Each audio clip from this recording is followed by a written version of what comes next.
ان الحمد للہ نحمده ونستعینه ونستغفره ونعوذ باللہ من شرور انفسنا ومن سیئات اعمالنا من يهده الله فلا مضل له ومن يضلل فلا هادي له وأشهد أن لا إله إلا الله وأشهد أن محمدًا عبده ورسوله أما بعد فإن خير الحديث كتاب الله وخير الهدي هدي محمد صلى الله عليه وسلم وشر الأمور محدثاتها وكل محدثة بدعة وكل بدعة ضلالة وكل ضلالة في النار. قال الله تعالى في محكم تنزيله كل نفس ذائقة الموت وإنما توفون أجوركم يوم القيامة فمن زحزح عن النار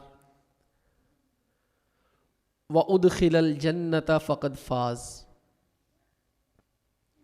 وما الحياة الدنيا إلا متاع الغرور. محترم بھائیو، عزیز بزرگوں اور دوستو، ہمارے ہاں کامیابی کے اپنے اپنے معیار ہیں اور اللہ تعالیٰ کے ہاں کامیابی کچھ اور ہے. ہر ایک کی اپنی اپنی خواہش ہے، اس کو پورا کرنے کو وہ اپنی کامیابی سمجھتا ہے. اللہ تعالیٰ کے ہاں جو کامیابی کا تصور ہے وہ جنت کی کامیابی ہے. اللہ فرماتے ہیں کل نفس ذائقۃ الموت، مرنا ہر ایک میں ہے. یہ موت کا ذائقہ ہر ایک چکھے گا. پھر بات یہ نہیں کہ مر گئے تو بات ختم ہو گئی. اگر یہ ہوتا پھر تو مسئلہ ہی کوئی نہیں تھا. مرنے کے بعد اگر زندگی کا اگلی زندگی کا تصور نہ ہوتا پھر تو خیر تھی، مٹی مٹی ہو گئے. اللہ فرماتے ہیں انما توفون اجورکم یوم القیامہ، پھر قیامت کے دن تمہیں تمہارے اعمال کا پورا پورا بدلہ دیا جائے گا. فمن زحزح عن النار، اللہ تعالیٰ مزید فرماتے ہیں تو جو بندہ آگ سے جہنم سے بچا لیا گیا، وَأُدْخِلَ الْجَنَّةَ، اور جنت میں داخل کر دیا گیا، فقد فاز، اللہ فرماتے ہیں یہ بندہ پھر کامیاب ہو گیا.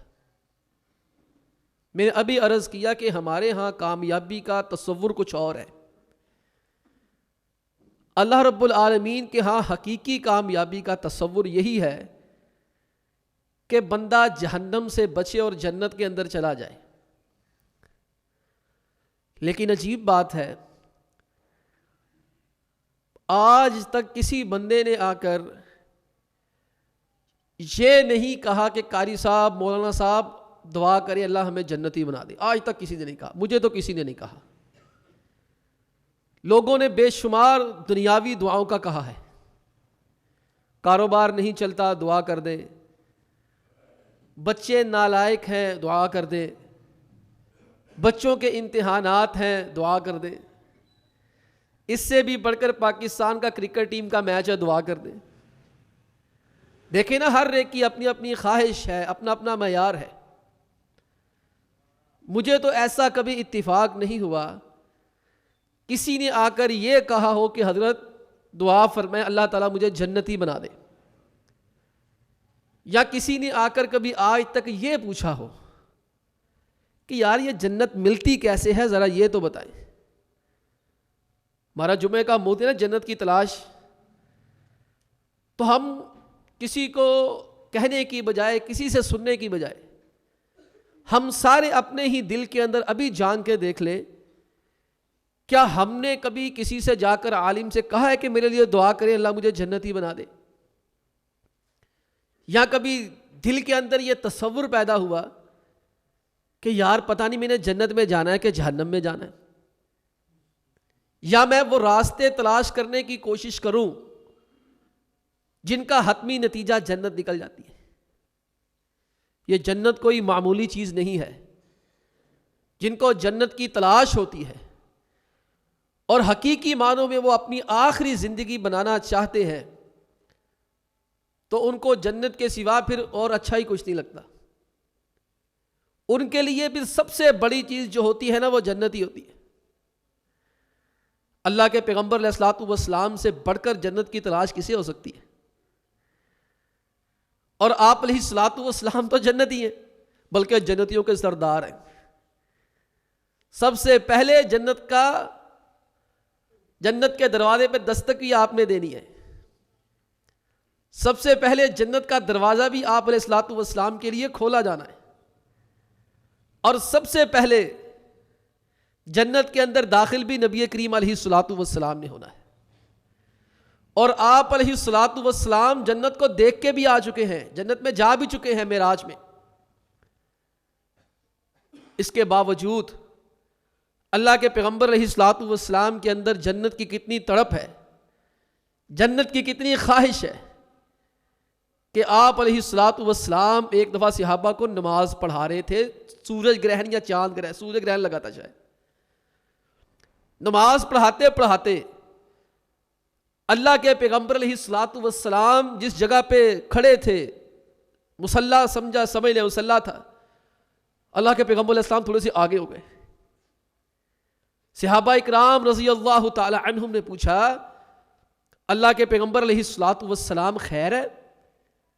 آج معاملہ عجیب ہوا ہے، آپ نے کبھی ایسا کیا نہیں ہے کہ آپ نماز کے اندر اتنی حرکت کریں کہ قدم آگے بڑھائیں، ہاتھ آگے بڑھائیں۔ اللہ کے نبی علیہ الصلوۃ والسلام نے فرمایا میرے صحابہ آج جیسا پیارا دن میں نے کبھی زندگی میں نہیں دیکھا۔ فرمایا آج جیسا پیارا خوبصورت اور حسین دن میں نے کبھی زندگی میں دیکھا ہی نہیں ہے۔ کیا دیکھا تھا؟ فرمایا انی رأیت الجنہ، اللہ نے مجھے یہاں دیوار پہ نا جنت دکھا دی تھی، میں جنت دیکھی، میں نے جنت کی چیزیں دیکھی۔ فتناولت عنقودا، تو میرا دل چاہا کہ میں نے جنت دیکھی ہے، ایک انگوروں کا گچھا تھا، میں نے کہا چلو تھوڑے سے انگوری توڑ کے جنت کے لے آتے۔ فرمایا پھر میں نے توڑے نہیں، وَلَوْ أَصَبْتُمْ لَأَكَلْتُمْ مِنْهُ مَا بَقِيَتِ الدُّنْيَا، اگر میں وہ جنت کا گچھا توڑ کے لے آتا انگوروں کا گچھا، فرمایا قیامت ختم ہو جانی تھی، تم نے کھاتے کھاتے ختم ہو جانا تھا، اس گچھے نے ختم کوئی نہیں ہونا تھا۔ یہ جنت کی تلاش، جنت کی خواہش اور آرزو، جنت کے پھلوں کی آرزو، کہ اللہ کے نبی علیہ الصلوۃ والسلام نماز کے اندر ہی حرکت کرنا منع ہے، لیکن آپ علیہ الصلوۃ والسلام جو ہے وہ آگے بڑھتے ہیں اور جنت کا پھل جو ہے وہ پکڑنا چاہتے ہیں۔ صحابہ اکرام رضی اللہ تعالی عنہم کی بھی تربیت اسی طریقے پر ہوئی، اسی نہج پہ ہوئی۔ ہم تو آگے کبھی نہیں کہتے نا کہ جنت کیسی ہے، کہاں ہے، کدھر ہے، کس کو ملنی ہے، کس وجہ سے نہیں ملنی ہے۔ ہم صحابہ اکرام رضی اللہ تعالی عنہم کو دیکھیں، وہ اکثر نبی کریم علیہ الصلوۃ والسلام کے پاس آیا کرتے، ان کا اکثر کا سوال ہی یہ ہوتا تھا۔ پیارے پیغمبر علیہ الصلوۃ والسلام تشریف فرما تھے، صحابی فرماتے ایک دیہاتی شخص آئے، آ کر کہتا ہے دلنی علی عمل، اللہ کے پیغمبر علیہ الصلوۃ والسلام مجھے کوئی ایسا کام تو بتائیں، اذا عملتہ دخلت الجنہ، جب میں وہ کام کر لوں تو میں جنت کے اندر چلا جاؤں۔ یہ جن کو تڑپ ہے نا، جن کو لالچ اور تمنا ہے جنت کی، وہ آ کر خود سوال کرتے ہیں، ان کو بتانا نہیں پڑتا۔ آپ علیہ الصلوۃ والسلام بتاتے بھی تھے، قرآن کی آیتیں بھی تھیں، احادیث بھی تھیں، لیکن جن کو تڑپ ہوتی ہے وہ خود آ کر سوال کرتے ہیں، خود آ کر پوچھتے ہیں اذا عملتہ دخلت الجنہ، اللہ کے پیغمبر علیہ الصلوۃ والسلام مجھے کوئی ایسا کام ہی بتا دے میں کر کے جنت کے اندر چلا جاؤں۔ آپ علیہ الصلوۃ والسلام فرمایا ٹھیک ہے، اللہ اور اس کے رسول کے اوپر ایمان لے کر آؤ، 5 نمازیں پڑھا کرو، اگر تم پہ زکوٰۃ فرض ہے تو زکوٰۃ دینی ہے سال میں 1 بار، اگر زندگی میں حج فرض ہو جائے تو 1 بار حج بھی کرنا ہے اگر استطاعت کبھی بن جائے، اور رمضان کے مہینے کے روزے بھی رکھنے ہیں۔ اس نے کہا جی اس کے علاوہ کچھ اور؟ آپ علیہ الصلوۃ والسلام میں نہیں، بس یہی کام ہے، تم یہی کام کر لو۔ اس نے کہا اس ذات کی قسم جس نے آپ کو حق دے کر بھیجا ہے، لا ازید علی ھذا ولا انقص، میں اس سے زیادہ بھی نہیں کروں گا، اس سے کم بھی نہیں کروں گا۔ صحابی فرماتے جب وہ آدمی پھرا تو اللہ کے نبی علیہ الصلوۃ والسلام نے فرمایا من سرہ ان ينظر الى رجل من اہل الجنہ الى رجل من اہل الجنہ فلینظر الى ھذا، میں جس بندے کا یہ دل کرتا ہے دنیا میں چلتا پھرتا جنتی دیکھ لے، وہ اس بندے کو دیکھ لے۔ صحابہ فرماتے وہ بندہ اونٹنی پہ سوار ہوا، اونٹنی کا پاؤں پھسلا، وہ بیچارہ منہ کے بل گرا، گردن کا منکا ٹوٹ گیا۔ اللہ کے پیغمبر علیہ الصلوۃ والسلام بھاگے اس کی طرف، اتنی تیزی سے بھاگے کہ آپ علیہ الصلوۃ والسلام کی چادر مبارک کندھوں سے سرک کے نیچے گر گئی۔ صحابہ فرماتے اللہ کے نبی علیہ الصلوۃ والسلام بھاگے، وہ بندہ جان دے رہا تھا، اس کی آخری سانسیں چل رہی تھی، اللہ کے پیغمبر علیہ الصلوۃ والسلام نے اس کا چہرہ اپنی گود کے اندر رکھا، اس کا سر اپنی گود کے اندر رکھا، اس کو دیکھ رہے تھے غور غور سے۔ اللہ کا حکم، وہ بندہ فوت ہو گیا۔ صحابہ نے نبی کریم علیہ الصلوۃ والسلام سے پوچھا اللہ کے نبی علیہ الصلوۃ والسلام کیا وجہ ہے؟ آپ کبھی اس طرح بھاگے نہیں ہیں، آپ کی عادت نہیں ہے۔ پھر آپ علیہ الصلوۃ والسلام نے اس صحابی کا چہرہ اپنی گود میں سر رکھ کر چہرہ دیکھا ہے، خیر تھی؟ فرمایا ہاں۔ فرمایا میں نے دیکھا اس کی جان نکل رہی تھی اور جنت کے فرشتے اس کے منہ میں جنت کے پھل ڈال رہے تھے۔ کوئی قابل ہو تو ہم شان کئی دیتے ہیں، ڈھونڈنے والوں کو دنیا بھی نہیں دیتے ہیں۔ یہ جن کو تلاش ہوتی ہے نا ان کو اللہ رب العالمین دنیا کے اندر ہی ایسی چیزیں دکھا دیتا ہے۔ مجھے یاد آ گیا مولانا عبد القادر روپڑی رحمۃ اللہ علیہ، اللہ اکبر، قرآن پڑھا کرتے تھے، کمال ہی کر دیتے تھے۔ مولانا عبد القادر روپڑی رحمۃ اللہ علیہ، ان کی عادت تھی کہ جمعے کے بعد وہ چائے پیا کرتے تھے اپنی انتظامیہ سے۔ ایک دفعہ انتظامیہ کی چائے لیٹ ہو گئی، چائے نہیں آئی، فرمانے لگے وہ چائے نہیں آئی آج۔ لوگوں نے کہا جی دیر ہو گئی ہے، کہتے رہنے دو اب جنت میں جا کے پیئیں گے، رہنے دو اب جنت میں جا کے چائے پیئیں گے۔ لوگ بتاتے ہیں وہ ایک چادر تھی سر کے اوپر رکھی، لوگ ہلا رہے ہیں بابا جی کا انتقال ہو گیا۔ جن کو چاہت ہوتی ہے، تڑپ ہوتی ہے، جن کے دل کے اندر لگن ہوتی ہے نا، اللہ تعالیٰ ان کو ویسے ہی دکھا دیتا ہے۔ اللہ کے پھر ان کے اوپر خصوصی کرم اور فضل ہو جاتے ہیں۔ یہ صحابہ میں سے کبھی کسی نے پوچھا ہی نہیں، صحابہ کی تو لائنیں لگی ہیں۔ ایک صحابی آ کر کہیں گے اللہ کے نبی علیہ الصلوۃ والسلام مجھے کوئی کام بتائیے، ایک کام بتانا ہے بس، لا تکثر علیہ، مجھے زیادہ چیزیں نہیں بتانی، مجھے صرف ایک کام بتائیے، وہ میں کام کر کے جنتی بن جاؤں۔ آپ فرمائے لا تغضب، یار تو غصہ بڑا کرتا ہے، غصہ نہ کیا کر، تو جنتی بن جائے گا۔ میں لا تغضب، صحابی نے فرمایا کام مجھے ایک بتانا ہے، بدلے میں مجھے جنت چاہیے۔ فرمایا لا تغضب، تو غصہ نہ کیا کر، اللہ تجھے جنتی بنا دے گا۔ ایک اور صحابی اٹھے اور کہیں گے اللہ کے نبی علیہ الصلوۃ والسلام اس کو جنت کا جنتی ہونے کا نسخہ بتایا تو مجھے بھی کوئی نسخہ بتا دے، میں تو غصہ نہیں کرتا، میں تو بڑا کول مائنڈ ہوں، ٹھنڈے مزاج کا آدمی ہوں، میں تو غصہ کرتا ہی نہیں، تو مجھے بھی تو کچھ بتائیں۔ میں کن محسنا، اچھا انسان بن جا۔ فرمایا اچھا انسان بن جا، اللہ تجھے جنت عطا کر دے گا۔ اس نے کہا جی کیف اعلم انی محسن، اللہ کے نبی علیہ الصلوۃ والسلام مجھے کیسے پتا چلے کہ میں اچھا انسان ہوں، مجھے کیسے پتا چلے گا میں اچھا انسان ہوں؟ میں ٹینشن ہی کوئی نہیں۔ تسأل جیرانک فَإِن قَالُوا إِنَّكَ مُحْسِن فَأَنَّكَ مُحْسِن، فرمایا اپنے پڑوسیوں سے پوچھا کرو تم کیسے ہو، اگر تمہارے پڑوسی کہہ دیں تم اچھے ہو تو تم جنتی ہو.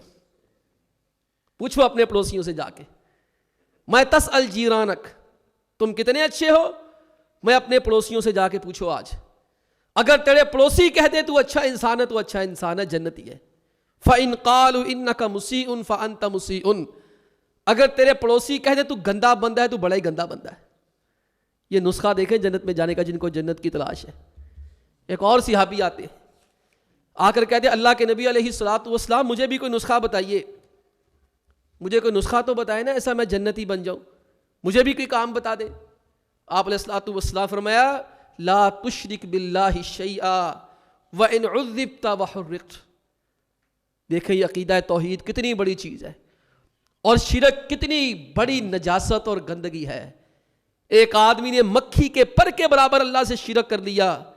آپ علیہ الصلوۃ والسلام فرماتے ہیں دخل رجل الجنت فی ذباب، میرے صحابہ ایک بندہ صرف ایک مکھی کی وجہ سے جنت کے اندر چلا گیا.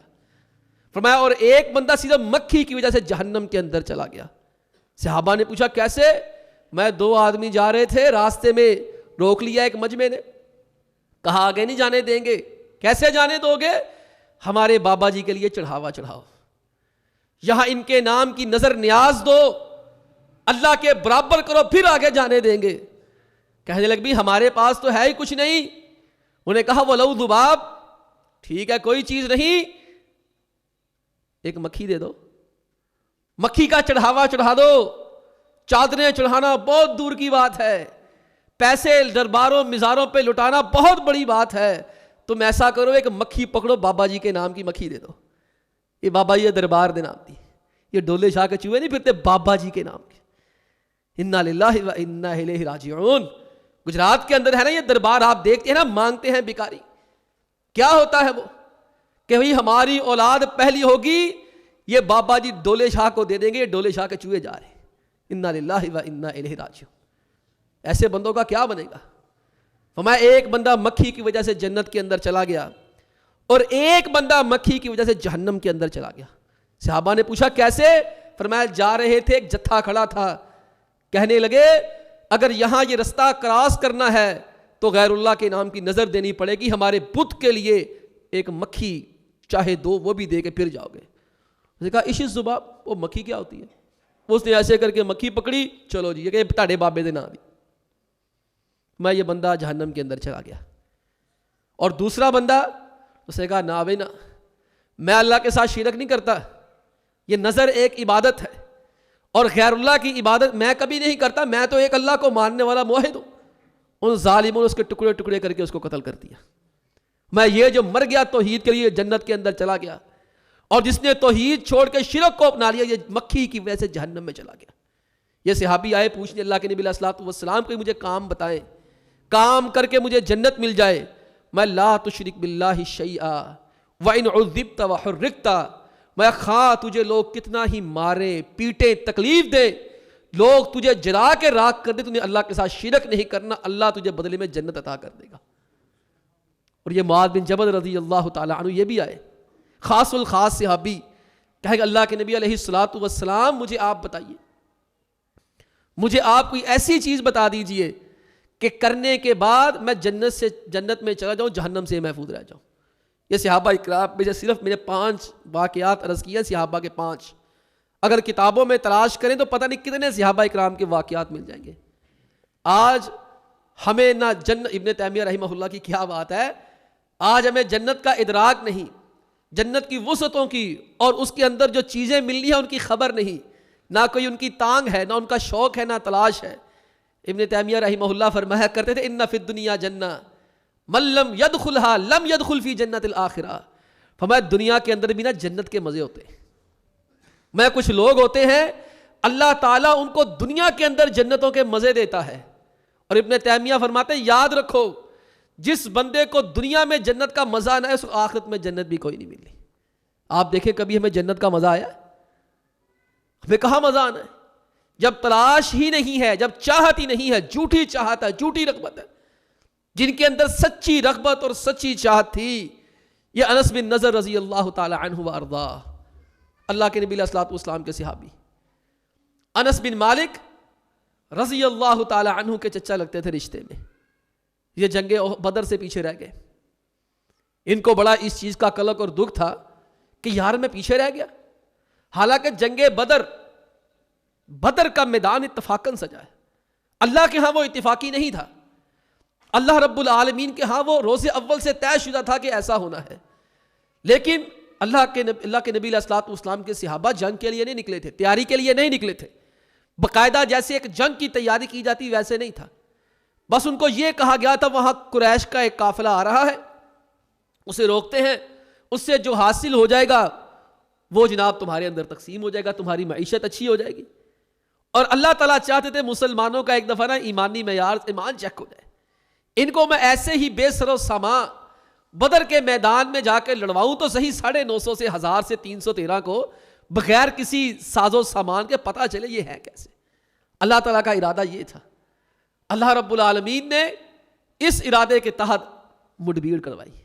صحابہ اکرام رضی اللہ تعالی عنہم نے ثابت قدمی کا مظاہرہ کیا، 14 شہید ہوئے، اللہ نے فتح عطا فرمائی۔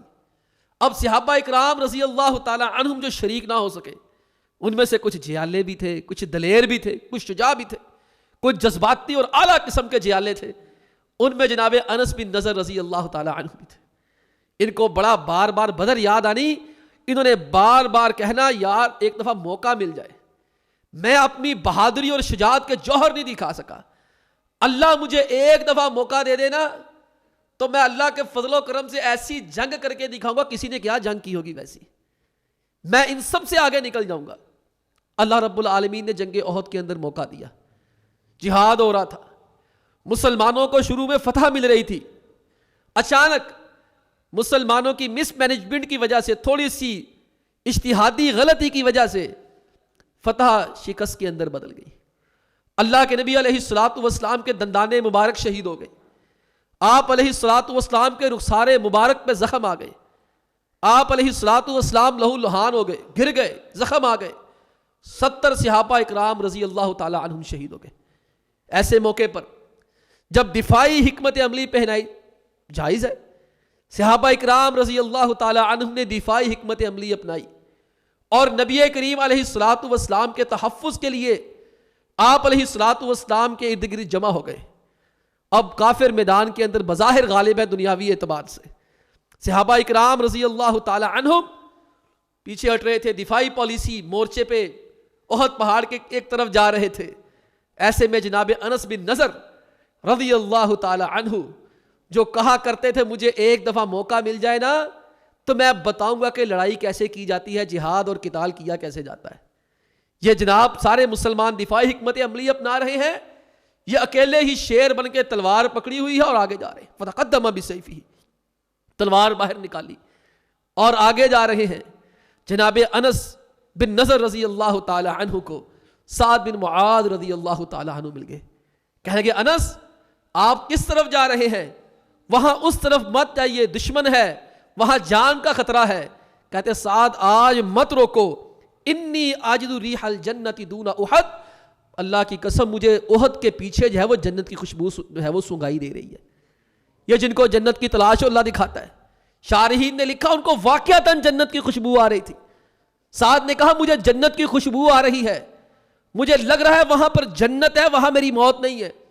صحابہ فرماتے ہیں انس بن نضر رضی اللہ تعالی عنہ اتنی دلیری سے لڑے، ان کے جسم پر 83 سے زیادہ زخم آئے، چہرہ شناخت نہ ہو، ہاتھ پاؤں شناخت نہ ہو، یہ چہرہ کس کا ہے، زخم کس کا ہے۔ ان کی بہن نے آ کر پہچانا کہ بچپن میں کھیلتے کھیلتے میرے بھائی کی انگلی پہ چوٹ لگی تھی، وہ دیکھی تو پتہ چل انس بن نضر رضی اللہ تعالی عنہ ہے۔ اللہ کے پیغمبر علیہ الصلوۃ والسلام کے پاس جب یہ 70 صحابہ رضی اللہ تعالی عنہم کی لاشیں پڑی ہیں، اللہ کے نبی علیہ الصلوۃ والسلام نے دیکھا اور فرمایا یا اللہ میں تجھے گواہ، میں ان لوگوں کی گواہی دیتا ہوں یہ حق کے اوپر شہید ہوئے، اشہد علی ہؤلاء، میں گواہی دیتا ہوں یہ سچے ہیں، یہ نیک نیت سے اللہ کی راہ میں شہید ہوئے ہیں، یا اللہ ان کے صحیح ہونے کی میں گواہی دیتا ہوں۔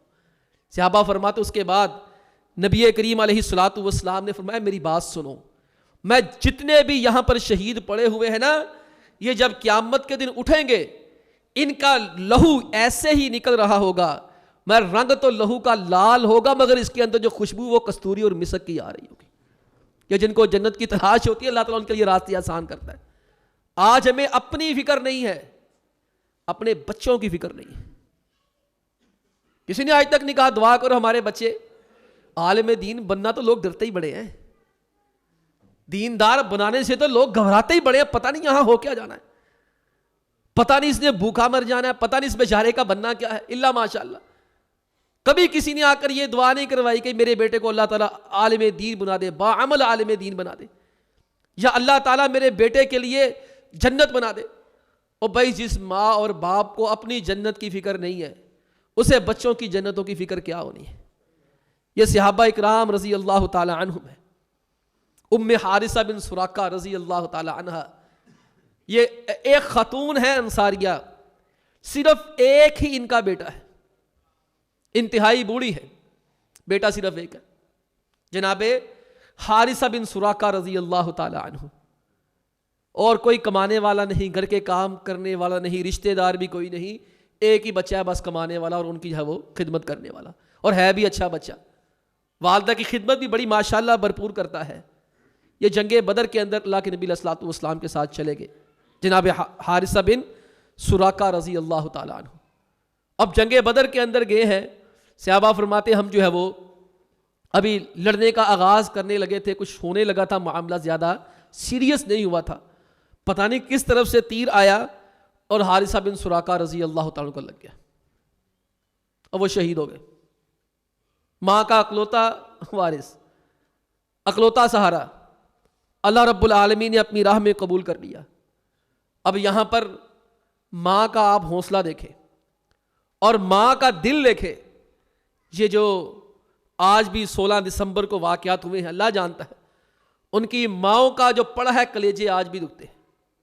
ایک بیچارہ بوڑھا باپ دیکھا، اس کی 2-3 سال پہلے تصویر، بالکل نوجوان، اور بیٹے کا غم اس انسان کو بوڑھا ہی کر گیا، بیٹے کا غم اس انسان کو بیچارے کو بوڑھا کر گیا، جب اس کا بیٹا شہید مار گیا، پیچھے رہ کیا گیا۔ اسی طرح ایک عورت کی تصویر آج صبح دیکھ رہا تھا، کسی نے وہ شیئر کی تھی فیس بک پہ، اس بیچاری کو زنجیریں پہنائی ہوئی ہیں، کیا وجہ ہے؟ اپنے بیٹے کے غم میں وہ پاگل ہو گئی ہے۔ یہاں تو اس کے اوپر سیاستیں چمکائی جا رہی ہے نا آج تک۔ ہمیں 16 دسمبر میں کوئی ایک غم لگا، مشرقی پاکستان بھی ہاتھ سے گیا، اس کا ذکر ہی کوئی نہیں۔